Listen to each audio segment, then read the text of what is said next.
जय टेकरी सरकार। Hello dear student, आप सभी का स्वागत है हमारे प्यारे से चैनल चैंपियन एकेडमी मैथ्स में। डियर स्टूडेंट, आज की वीडियो में हम पढ़ेंगे डे 40 का पार्ट सेकंड सीखेंगे। प्रश्नावली 9.1 चल रही है। आज की वीडियो में दो क्वेश्चन सीखेंगे, प्रश्न नंबर 4 और प्रश्न नंबर 5। ये दोनों क्वेश्चन बोर्ड एग्जाम से इंपॉर्टेंट क्वेश्चन है। और डियर स्टूडेंट, अगर आप सभी ने मेरी वीडियो डे 1 से लेके डे 40 के पार्ट 1 तक मेरी वीडियो नहीं देखी है तो मैं आप सभी को डिस्क्रिप्शन में प्लेलिस्ट की लिंक दे दूंगा। तो प्लेलिस्ट की लिंक पर क्लिक करे हुए वहां से मेरी पूरी वीडियो पढ़ जाएंगी, वहां से मैं वीडियो को लाइन टू लाइन आप देख सकते हो। और आज का टॉपिक करते हैं हम स्टार्ट। देख डियर स्टूडेंट, आपसे क्या बोला प्रश्न, ध्यान से देखना। भूमि के एक बिंदु से, क्या बोला है, भूमि के एक बिंदु से, भूमि कहां होती है, नीचे, भूमि कहां होती है, नीचे, ये आपने कौन बनाई, भूमि। मीनार के पाद बिंदु से, मीनार कहां होता है, बिल्कुल सीधा होता है, मीनार कहां होता है, बिल्कुल सीधा होता है। आपसे बोला है मीनार के पाद बिंदु से 30 मीटर की दूरी है। मीनार है, मीनार से पाद बिंदु है, ये कोई बिंदु है, ये क्या है, बिंदु है। बिंदु कितना मीटर दूरी है, 30 मीटर दूरी है। कितनी मीटर दूरी है, 30 मीटर दूरी है। कितनी मीटर दूरी है, 30 मीटर दूरी है। आगे बोला है मीनार के शिखर का उन्नयन कोण 30 डिग्री है। मीनार है, मीनार के साथ उन्नयन कोण कितने का है, 30 डिग्री है। मैंने आपको सिखाया था ये कौन होता है, उन्नयन कोण। ये कौन होता है, उन्नयन कोण। उन्नयन कोण अपने पास कितने का है, 30 डिग्री का है। बार बार आपको लाइन नहीं खींचना, मुझे समझाने के लिए बार बार मैं ऐसे लाइन कर रहा हूं। तो मीनार के शिखर का उन्नयन कोण ये कौन होता है, उन्नयन कोण। कितने का बोला है, 30 डिग्री का। उन्नयन कोण कितने का बनाया मैंने, 30 डिग्री का। लास्ट में आपसे बोला है मीनार की ऊंचाई ज्ञात कीजिए। कौन ज्ञात करना है, मीनार की ऊंचाई। ये कौन थी, मीनार थी। मीनार की ऊंचाई ज्ञात करना है। ऊंचाई मतलब क्या होता है, h। ऊंचाई मतलब क्या होता है, h मीटर आपको ज्ञात करना है। ये कौन होता है, समकोण होता है। ये कौन होता है, समकोण त्रिभुज। नाम देंगे A, V और C। इस प्रकार आपने समकोण त्रिभुज का उन्नयन कोण का चित्र बनाया है। आपको मीनार की ऊंचाई h आपको ज्ञात करना है। चित्र एक बार और देख लो। भूमि के एक बिंदु से, भूमिका थी, नीचे थी। मीनार के पाद बिंदु से 30 मीटर की दूरी है। ये मीनार है, अपन ने कौन बनाई, मीनार। मीनार के पाद बिंदु से 30 मीटर दूर है। मीनार के शिखर का उन्नयन कोण 30 डिग्री है। मीनार के साथ ये कौन बनाया, अपन ने उन्नयन कोण बनाया। कितने का बनाया, 30 डिग्री का बनाया। फिर बोला है मीनार की ऊंचाई ज्ञात कीजिए। ये कौन थी, मीनार। मीनार की ऊंचाई ज्ञात करना है। ऊंचाई मतलब क्या होता है, h। h आपको ज्ञात करना है। अब आगे लिखोगे माना कि, क्या लिखोगे आप, माना कि, आप कौन लगा, कॉमा। मीनार की ऊंचाई आपको ज्ञात करना है। तब लिखोगे मीनार की ऊंचाई, क्या लिखोगे आप, मीनार की ऊंचाई, मीनार की ऊंचाई। तो आपने मीनार की ऊंचाई कितनी माना है, BC माना है। मीनार की ऊंचाई कौन है, BC। BC बराबर h मीटर। ये आपको मीनार BC आपको h मीटर ज्ञात करनी है। मीनार के पाद बिंदु से दूरी, मीनार के पाद बिंदु से दूरी, मीनार के पाद बिंदु से दूरी, मीनार के पाद बिंदु से दूरी। तो मीनार के पाद बिंदु से दूरी कौन है, अपने पास AB है। AB अपने पास कितना दिखाई दे रहा है, 30 मीटर। ये भी आपके पास कौन है, 30 मीटर है। तो आपने AB कौन लिखा, 30 मीटर। अब जो कोण दिख रहा है 30 डिग्री का कोण किस पे बन रहा है, A पर बन रहा है। A कहां आएगा, बीच में। तो कौन कौन बोल दोगे आप, CAB। आपको कौन दिखाई दे रहा होगा, CAB। कितने का है, 30 डिग्री का है। कितने का है, 30 डिग्री का है। तब कौन कौन लिख दोगे, CAB। CAB कितने का है, 30 डिग्री का है।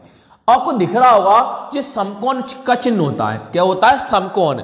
तो समकोण किस पर बन रहा है, हमारा B पर बन रहा है। समकोण किससे बन रहा है, B पर। B कहां आएगा, बीच में। तो समकोण त्रिभुज का नाम क्या होगा, AVC। तो हम लिख देंगे, अब कॉमा लगाओगे, समकोण त्रिभुज ABC में, समकोण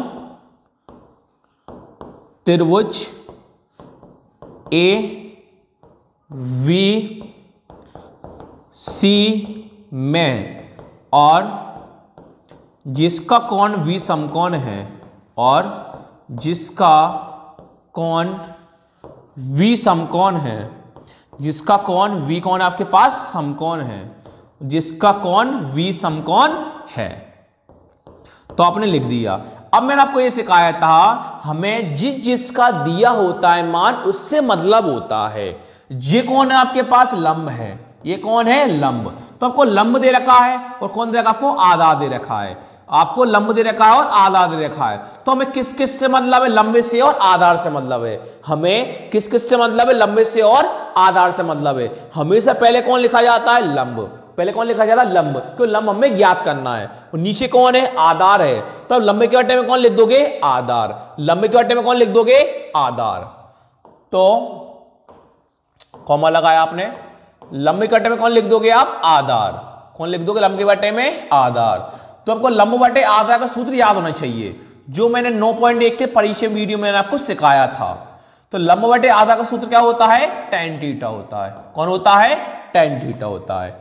अब देखो लंब का नाम क्या आपके पास, तो दिख रहा होगा लंब। लंब का नाम कौन दिखाई दे रहा है आपको, BC। लंब का नाम कौन है, BC। तो आप लंब की जगह कौन लिख दोगे आप, BC।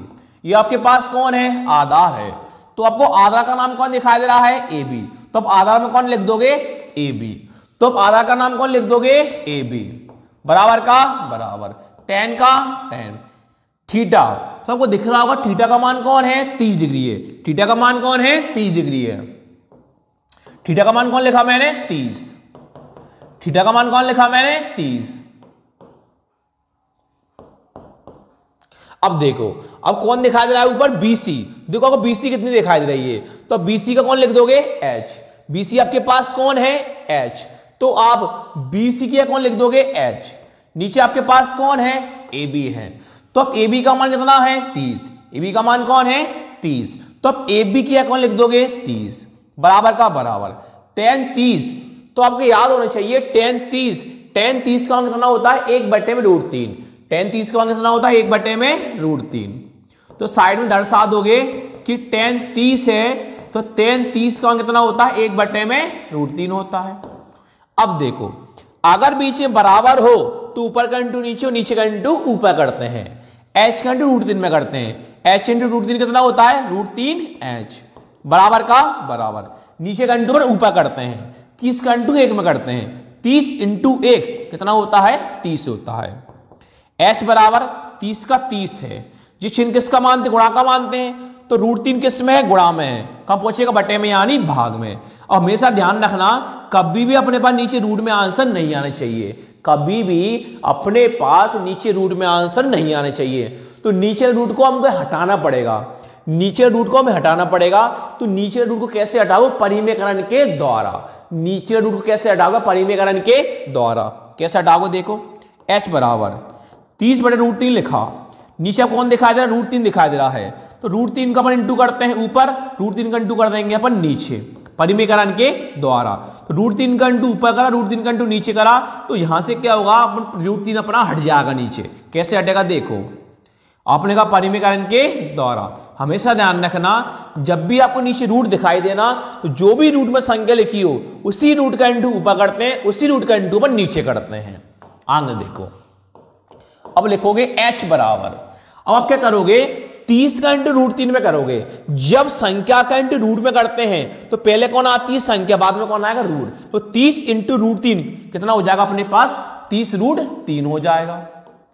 अब नीचे देखो, अब आपको √3 का इंटू √3 में करना है, √3 का √3 में करना है। तो 3 इंटू 3 कितना होता है, 9 होता है। और 9 का वर्गमूल खुल के कौन बन जाएगा, 3 बन जाएगा। क्यों सर, को 3 का वर्ग कौन होता है, 9, और 9 का वर्गमूल कौन हो जाएगा, 3। तो 3 इंटू 3 9 का वर्गमूल कौन हो जाएगा आपके पास, 3 हो जाएगा।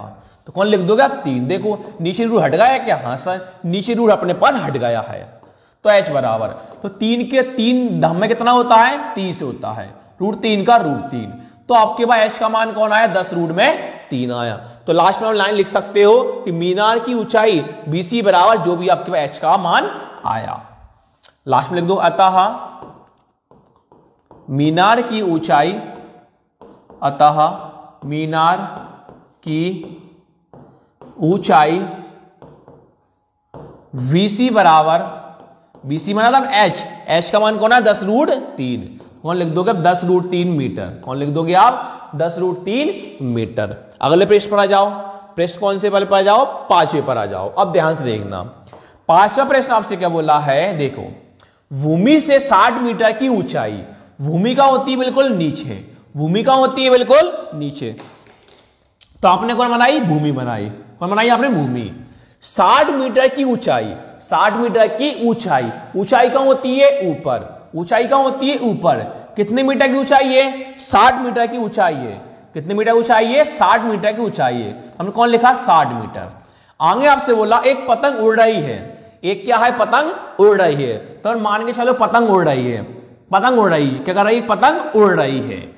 पतंग में लगी डोरी को अस्थायी रूप से, पतंग है, पतंग में डोरी लगी है, ये पतंग है, पतंग में कोई डोरी लगी है, अस्थायी रूप से भूमि के एक बिंदु से, ये कौन है, भूमि है, भूमि के एक बिंदु से, भूमि है, भूमि के इसी बिंदु से बांध दिया गया है। मतलब क्या करा है अपन ने, एक भूमि है, भूमि से ऊंचाई है, पतंग उड़ रही है, इसी भूमि से पतंग को अपने क्या करा है, बांध दिया गया है। आगे बोला है भूमि के साथ डोरी का झुकाव, जो भूमि थी, जो भूमि थी, इस डोरी है, इस डोरी का जो भी झुकाव है, ये कौन है, भूमि है, भूमि से डोरी का झुकाव जो है वो कितने डिग्री का बोला है, 60 डिग्री का है। कितने डिग्री का है, 60 डिग्री का है। कितने डिग्री का है, 60 डिग्री। जिट 60 डिग्री आ गया, इसको कौन मानते हैं, समकोण मानते हैं। क्या नाम देंगे, ए, बी और सी। आपसे बोला है ये मानकर कि डोरी में कोई ढील नहीं है, आपने माना कि डोरी में कोई ढील नहीं है, तो डोरी की लंबाई ज्ञात कीजिए। अब कौन ज्ञात करना, डोरी की लंबाई ज्ञात करना है। तो डोरी की लंबाई कौन मान लेंगे हम, एल। कौन मान लेंगे, एल। को लंबाई ज्ञात करना है, लंबाई के लिए कौन मान लेंगे हम, एल मान लेंगे। ऊंचाई ज्ञात कर दो एच मानते हैं, लंबाई ज्ञात करते हैं तो हम एल मानते हैं। एक बात चित्र समझो, केवल इतना सा दिमाग लगाना था आपको, भूमि से 60 मीटर की ऊंचाई है, ये कौन है, नीचे भूमि है, भूमि 60 मीटर की आपके पास कौन है, ऊंचाई है, और झुकाव कितने का है डोरी में, 60 डिग्री का है। झुकाव कितने का बनाया मैंने, 60 डिग्री का बनाया। और आपसे बोला है डोरी की लंबाई ज्ञात कीजिए, तो डोरी की लंबाई ज्ञात करना है। डोरी की लंबाई, लंबाई मतलब कौन हो गया, एल मीटर हो गया। सीधी सी बात है, ए बी सी अपने समकोण त्रिभुज बनाया, 60 मीटर ऊंचाई है, 60 डिग्री कौन बोला है, लंबाई ज्ञात करना। लंबाई मतलब कौन होता है, एल।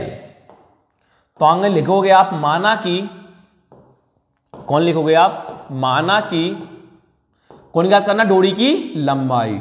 तब लिखोगे डोरी की लंबाई, डोरी की लंबाई, डोरी की लंबाई, लंबाई कितनी है, एसी। कौन है, एसी। एसी कौन है आपके पास, एल मीटर। तो अपने एसी कौन माना, एल मीटर। अब 60 मीटर की ऊंचाई है, तो लिख दोगे और ऊंचाई, और ऊंचाई। तो आपको ऊंचाई कौन दिखाई दे रही है, आपको ऊंचाई कौन है, बीसी। ऊंचाई कौन है, बीसी कितनी है, 60 मीटर। बीसी कितनी मान लोगे आप, 60 मीटर। अब देखो जो 60 डिग्री का कोण बन रहा है, किस पर बन रहा है, ए पर बन रहा है। ए कहां आएगा, बीच में सेम वही, सी ए बी। कौन है, वही सी ए बी। तो सी ए बी कितने का है, 60 डिग्री का। सी ए बी कितने का है, 60 डिग्री का है। अब समकोण किससे बन रहा है, बी पर बन रहा है। उस समकोण त्रिभुज का नाम क्या होगा, ए, वी और सी। अब समकोण त्रिभुज ए बी सी में, अब समकोण त्रिभुज, ये कौन है, समकोण त्रिभुज ए वी सी में, और जिसका कोण वी समकोण है, और जिसका कोण, जिसका कोण वी समकोण है, वी समकोण है, वी समकोण है। तब लिख दोगे तो। अब देखो आपको किस किस का मान दिखाई दे रहा है, जिसका मान दिखाई दे रहा है वो आप लिख दोगे। ये कौन होता है, लंब। ये कौन होता है, लंब। ये कौन होता है अपने पास, कर्ण। कौन होता है, कर्ण। तो आपको किस किस का मान दे रखा है, लंब का और कर्ण का। हमेशा पहले कौन लिखते हैं, लंब। लंब के बाद जो भी होता है, कर्ण हो या फिर आधार हो, वो इसके बट्टे में आ जाता है। कर्ण है तो लंब के बट्टे में कर्ण आएगा, आधार होता तो लंब के बट्टे में आधार आता। तो हमें किस किस का दे रखा है, लंब का और कर्ण का। तो लंब के बट्टे में कौन आ जाएगा, कर्ण। तो अब लंब के बटे में कौन लिख दोगे? कर्ण। तो आपको पता है लंब बटे कर्ण, तो लंब बटे कर्ण किसका सूत्र होता है? साइन का। लंब बटे कर्ण किसका सूत्र होता है? साइन का। तो कौन लिख दोगे आप? Sine theta. अब लंब देखो, लंब का नाम क्या है? तो आपको लंब का नाम कौन दिखाई दे रहा है? BC। लंब का नाम कौन है? BC। तो लंब कौन लिख दोगे? BC। ये कौन है? कर्ण है। तो आपको कर्ण का नाम कौन दिखाई दे रहा है? AC। कर्ण का नाम कौन है? AC। तो अब कर्ण कौन लिख दोगे? AC। बराबर का बराबर, साइन का साइन। अब वो थीटा, थीटा कितने का दिखाई दे रहा है? 60 डिग्री। कितने का है? 60 डिग्री। तो थीटा कौन लिख दोगे? 60 डिग्री। तो साइड हम दर्शा देंगे कि थीटा का मान आपके पास कौन है? 60 डिग्री है। आगे देखो, जी कौन है? VC है। तो आपको VC कौन दिखाई दे रहा है? 60। BC कौन दिखाई दे रहा है? 60। तो BC का कौन लिख दोगे? 60। नीचे आपके पास कौन है? AC है। तो आपको AC कौन दिखाई दे रहा है? L। AC कौन है? L। तो हम AC के कौन लिख देंगे? L। बराबर का बराबर। अब साइन 60, साइन 60 का कितना होता है? √3/2। कितना होता है? √3/2। तो हम लिख सकते हैं कि साइन 60, तो साइन 60 का कितना होता है? √3/2। दर्शा दिया हमने। आगे देखो, अगर बीच में बराबर होता है तो ऊपर का इंटू नीचे और नीचे का इंटू ऊपर। तो 60 का इंटू किस मारेंगे? 2 में। 60 इंटू तो कितना होता है? 120। बराबर का बराबर। अब नीचे का इंटू ऊपर। L का इंटू किस मारेंगे? √3 में। L इंटू √3 कितना होता है? √3L। 120 का 120। √3 अभी किस में है? गुणा में है। तो गुणा वाला कहां पहुंचता है? बटे में यानी भाग में। बराबर आपके पास कौन है? L। आपको मान निकालना है L का। तो या करके क्या करोगे आप? या करके L कहां जाएगा? आगे। L कहां जाएगा? आगे। 120/√3 कहां पहुंच जाएगा? उस साइड। तो 120/√3 कहां पहुंच जाएगा? इस साइड। अब मैंने आपको पिछली वीडियो में यही सिखाया था, नीचे कभी रूट में अपना आंसर नहीं होना चाहिए, तो नीचे रूट को हटाना पड़ेगा। तो नीचे रूट को कैसे हटाओगे? परिमेयकरण के द्वारा, जो पिछले अपन ने करा था। 120/√3। नीचे कौन है? रूट में 3 है। तो नहीं, √3 को हटाने के लिए √3 का इंटू अपन करेंगे ऊपर, √3 का इंटू करेंगे अपन नीचे। यहां लिख दोगे आप परिमेयकरण के द्वारा। तो परिमेयकरण क्यों करा है? कि नीचे रूट हट जाता है, परिमेयकरण के द्वारा। तो आपने कौन लिखा? परिमेयकरण के द्वारा। आगे देखो, L। अब 120 का इंटू √3 में करना है। जब संख्या का इंटू रूट में करते हैं, जब संख्या का इंटू रूट में करते, पहले कौन आती है? संख्या। बाद में अपने पास कौन आता है? रूट आता है। अब क्या करेंगे? √3 का इंटू √3 में करते हैं, तो पिछला भी वही हुआ था। √3 इंटू √3 कितना हो जाएगा? 3 इंटू 3 9, और 9 का वर्गमूल कितना होता है? 3 होता है, जो हमने पिछली वीडियो में सीखा था। 3 से काट दो, 3 चौके 12, 0 का 0, √3 का √3। तो आपके पास L का मान कौन आया? 40√3। तो लास्ट में लाइन लिख दोगे, अतः डोरी की लंबाई AC बराबर 40√3 मीटर। अतः डोरी की लंबाई